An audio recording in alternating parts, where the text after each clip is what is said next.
हिंद भाई सभी को। कैसे हैं आप सभी? उम्मीद करता हूँ अच्छे होंगे और अपनी तैयारी अच्छी कर रहे होंगे। तो कुछ भाई कमेंट में पूछ रहे थे कि भाई जब आप तैयारी करते थे तो आपका टाइम टेबल क्या रहता था, मतलब कि आप किस सब्जेक्ट को कितना समय देते थे। तो आज आपको इस वीडियो में पूरा कंप्लीट बताने वाले हैं कि मैं किस सब्जेक्ट को कितना समय देता था, सुबह से शाम तक मेरा टाइम टेबल क्या रहता था। देखिए भाई, सबका टाइम टेबल अलग अलग हो सकता है, लेकिन मैं अपना वही टाइम टेबल बताऊँगा जो मैंने फ़ॉलो किया था। जैसे क्या होता है कि कुछ भाई अपना खर्चा स्वयं चलाते हैं, तो उनको थोड़ा सुबह वर्क भी करना रहता है, तो हो सकता है उनका टाइम टेबल अलग हो। लेकिन जैसे मैं इलाहाबाद रह के तैयारी करता था, तो मुझे सुबह से शाम तक केवल पढ़ाई ही करना रहता था। तो मैं अपना टाइम टेबल बना लिया था और उसी को फ़ॉलो करता रहता था। तो चलिए वीडियो को शुरू करते हैं कि मेरा टाइम टेबल क्या रहता था। अगर भाई आप चैनल पे नए हैं तो चैनल को सब्सक्राइब कर दीजिएगा और वीडियो को भी लाइक कर दीजिएगा। चलिए बताते हैं। सबसे पहले मैं कोशिश करता था कि सुबह 4:30 बजे या 5 बजे तक उठ जाऊँ। अगर सुबह आप जल्दी उठ जाते हैं तो आपको दिन में थोड़ा ज़्यादा समय मिल जाता है। तो मैं अगर 4:30 बजे उठ जाता था, तो मैं अपना थोड़ा फ्रेश होकर रनिंग वनिंग कर लेता था। रनिंग करने के बाद मैं 6 बजे से 7:30 बजे तक हिंदी पढ़ता था। जैसे क्या होता है कि भाई जैसे मैं यूपी का हूँ, तो पहले अपना स्टेट पुलिस की तैयारी करता था। कोई भी भाई है अपना पहले स्टेट पुलिस की तैयारी करता है, ना कि अदर स्टेट का। लेकिन जब यूपी पुलिस का वैकेंसी नहीं आया, दिल्ली पुलिस का पहले आ गया, तो मुझे दिल्ली पुलिस की तरफ जाना पड़ा। क्योंकि बाद में पता चला कि यूपी पुलिस से भी अच्छा दिल्ली पुलिस है, क्योंकि वो सेंट्रल गवर्नमेंट के अंदर आती है और उसमें सैलरी भी अच्छी मिलती है और सुविधाएं भी ज़्यादा रहता है। तो इसलिए मुझे उधर जाना पड़ा। तो मैंने हिंदी की जगह कोशिश करने लगा कि अपना कंप्यूटर ऐड कर लूँ। जैसे मैं फिर भी अपना हिंदी थोड़ा थोड़ा पढ़ता पढ़ता रहता था, लेकिन क्या है कि मैंने हिंदी काफ़ी रिवीजन कर लिया था, तो मेरा हिंदी कंप्लीट हो गया था। तो हिंदी की जगह मैं कोशिश कर रहा था कि कंप्यूटर पढ़ लूँ। तो मैं अपना कोशिश करता था कि 6 बजे से 7:30 बजे तक कंप्यूटर पढ़ लेता था। कंप्यूटर पढ़ने के बाद मैं अपना 5 मिनट का ब्रेक ले लेता था। 5 मिनट का ब्रेक लेने से क्या होता है कि हमारा माइंड एकदम फ्रेश हो जाता है। इसके बाद मैं 1 घंटे जीएस पढ़ने की कोशिश करता था। जीएस में वही पढ़े जो आप याद करने में आसानी हो। जैसे मैं सुबह कोशिश करता था कि स्टैटिक जीके को अच्छे से याद कर लूँ। स्टैटिक जीके के बाद मैं कोशिश करता था हिस्ट्री पढ़ने के लिए। तो 1 घंटे में अपना थोड़ा बाँट-बाँट के पढ़ लेता था। इसके बाद मैं अपना चला जाता था रूम, और रूम पे अपना खाना-वाना बनाना पड़ता था। और इसके बाद नहा खाकर फिर मैं अपना कोशिश करता था कि 10:30 बजे तक फिर मैं वापस लाइब्रेरी चला आऊँ। इसके बाद जब मैं लाइब्रेरी आता था, तो इसके बाद मैं फिर अपना जीएस याद करने की कोशिश करता था। 1 घंटे सोचता था कि जीएस याद कर ले। क्या होता है कि जैसे सुबह याद करते हैं, तो हमें काफ़ी चीज़ें ज़्यादा याद रहती हैं। तो 1 घंटे और जीएस याद करता था। इसके बाद बज जाता था 11:30, और इसके बाद मैं फिर 5 से 10 मिनट का ब्रेक लेता था। 5-10 मिनट के ब्रेक के बाद मैं कोशिश करता था कि मैथ पढ़ने के लिए। और मैथ में मैं उसी टॉपिक को पढ़ता था जो मैं टॉपिक का पहले पढ़ के नोट्स बना चुका हूँ, ताकि उसका अच्छे से रिवीजन हो जाए और मुझे उसमें कोई परेशानी ना हो। तो मैं कोशिश करता था कि 2 घंटे तक मैथ पढूँ। मैथ मतलब मैं लगभग 1:30 बजे तक पढ़ता था। इसके बाद मैं फिर 10 मिनट का ब्रेक लेता था। 10 मिनट का ब्रेक लेने के बाद इसके बाद मैं कोशिश करता था कि रीजनिंग पढ़ लूँ। क्योंकि रीजनिंग भी काफ़ी इंपॉर्टेंट रहता है दिल्ली पुलिस के लिए, और मैं इधर यूपी पुलिस का भी तैयारी करता था, तो रीजनिंग का चैप्टर यूपी पुलिस में काफ़ी ज़्यादा आता है। तो मुझे इधर पूरा थोड़ा कंप्लीट करना रहता था। तो मैं 1 घंटे 20 मिनट, 1 घंटे 10 मिनट के आसपास जो टाइम मिलता था, 3 बजे तक मैं कोशिश करता था कि पूरा रीजनिंग पढ़ लूँ। रीजनिंग कंप्लीट करने के बाद इसके बाद मैं फिर 3 बजे चला जाता हूँ खाना खाने। यह होता है कि जब आप पढ़ाई करेंगे तो आपको भूख भी ज़्यादा लगता है। तो इसके बाद मैं फिर अपना रूम चला जाता था। इसके बाद 4 बजे तक आता था रिटर्न। इसके बाद मैं पढ़ने बैठता था। उसी 1 घंटे में अपना खाना खाकर इसके बाद थोड़ा बहुत मोबाइल भी चला लेता था।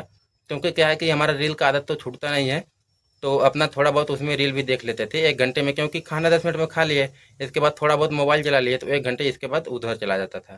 फिर 4 बजे के बाद जब मैं आता था, तो फिर इसके बाद कोशिश करता था प्रैक्टिस सेट लगाने के लिए, क्योंकि प्रैक्टिस सेट लगाना बहुत ज़रूरी है। प्रैक्टिस सेट से ही हमें पता चलता है कि हमारी तैयारी कितनी है। प्रैक्टिस सेट में क्या है कि अलग-अलग चैप्टर के अलग-अलग क्वेश्चन आते हैं, तो वहाँ से हमारी अलग-अलग चैप्टर भी रिवीजन होता रहता है। तो इसके बाद मैं अपना प्रैक्टिस सेट के लिए पहले मैथ लगाता था। एक प्रैक्टिस सेट मैथ लगा लेता था। प्रैक्टिस सेट में मैं कोशिश करता था प्रीवियस ईयर लगाने के लिए। जैसे एसएससी का जो भी एग्जाम हुआ है, तो मैं उसका कोशिश करता था कि प्रीवियस ईयर लगा लूँ। मैथ लगाने के बाद इसके बाद प्रैक्टिस सेट में आता था रीजनिंग। दोनों का मैं प्रैक्टिस सेट एक जरूर लगाता था पर डे। तो प्रैक्टिस सेट से थोड़ा मेरा स्पीड भी आ गया था, और क्वेश्चन भी पकड़ में आ जाते हैं कि इस टाइप के क्वेश्चन आ रहे हैं, तो मुझे कहाँ से लगाना पड़ेगा। दोनों प्रैक्टिस सेट मैथ और रीजनिंग का मैं कोशिश करता था कि 1.5 घंटे या 1 घंटे 45 मिनट में पूरा कवर कर लेता था। इसके बाद मैं फिर जीएस पढ़ना शुरू करता था। जो भी समय मिलता था 7 बजे तक मैं जीएस पढ़ता था। जीएस में मेरा जैसे कुछ नोट्स बनाना रहता है या फिर कुछ क्लास है, तो उसको मैं कवर कर लेता था। इसके बाद 7 से 8 मैं फ्री रहता था।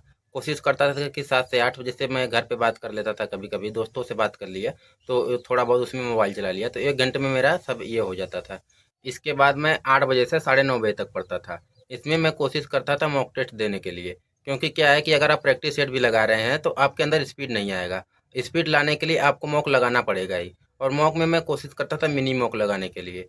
तो मिनी मॉक जैसे मैथ का आता है 25 क्वेश्चन, तो उसके लिए आधा घंटा मिलता है और कहीं-कहीं 20 मिनट मिलता है। तो आप मिनी मॉक लगा लेंगे तो आपका स्पीड वहाँ से इंप्रूव होता रहेगा। और मैथ के लगाने के बाद मैं कोशिश करता था रीजनिंग का मॉक लगाने के लिए। मैं दोनों का कोशिश करता था मॉक 1 घंटे 10 मिनट के आसपास लगा लूँ, दोनों उसमें कंप्लीट कर लेता था। कंप्लीट करने के बाद मैं उसको 15-20 मिनट में एनालिसिस कर लेता था, और जो क्वेश्चन मेरा गलत होता था मैथ का, उसके लिए मैं अलग से एक कॉपी बनाया था, उसको नोट कर लेता था, ताकि उसको सैटरडे संडे में रिवीजन कर लूँ अच्छे से। और इसके बाद मैं साढ़े 9 बजे के बाद खाना खाने चला जाता था। इसके बाद खाना खा के अपना वहीं 1 घंटे में रिटर्न आ जाता था, और खाना खाने में और रिटर्न आने में मुझे 1 घंटे लगते थे। उसमें थोड़ा बहुत अपना मोबाइल भी चला लेता था, और इसके बाद साढ़े 10 बजे से मैं कोशिश करता था कि आधा घंटा 45 मिनट फिर पढ़ लूँ, और उसमें थोड़ा बहुत पढ़ लेता था, और सुबह से मैंने शाम तक क्या पढ़ा था उसको अच्छे से रिवीजन कर लेता था, और फिर अगले दिन से मेरा यही दिनचर्या शुरू होता था।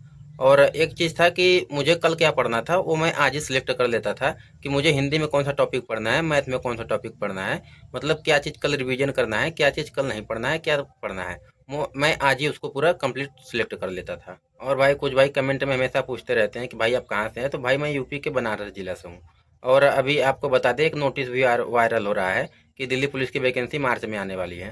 तो अभी तो मैं गाँव आया हूँ, अगर एकेडमी जाता हूँ वहाँ पे अगर कुछ पता चलता है नोटिस के बारे में, तो मैं आपको वीडियो बना के प्रोवाइड कर दूंगा।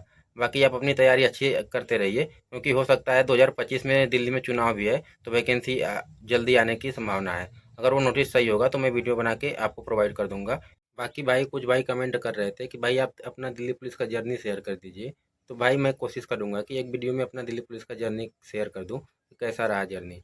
बाकी वो अपनी तैयारी अच्छी करते रहिए। बाकी मैंने अपना जो भी टाइम टेबल बताया है, उसको मैंने केवल 8 से 9 महीने लगातार फॉलो किया था। ना उसमें कोई शादी विवाह, ना कोई बारात, मैंने कुछ नहीं अटेंड किया था, और इसीलिए मेरा बैक टू बैक 5 एग्जाम निकला, और अभी मैं दिल्ली पुलिस में सेलेक्ट हूँ और अभी ट्रेनिंग पर हूँ। तो आप भी अच्छे से पढ़ाई करते रहिए। जब एक बार आप सिलेक्ट हो जाएंगे ना, तो आपका टेंशन भी फ्री हो जाएगा। अभी देखिए हमारा सैलरी भी आ गया है, तो घर पे आने में थोड़ा अच्छा भी महसूस हुआ है। तो आप अपनी तैयारी अच्छी करते रहिए। मिलेंगे नेक्स्ट वीडियो में। जय हिंद।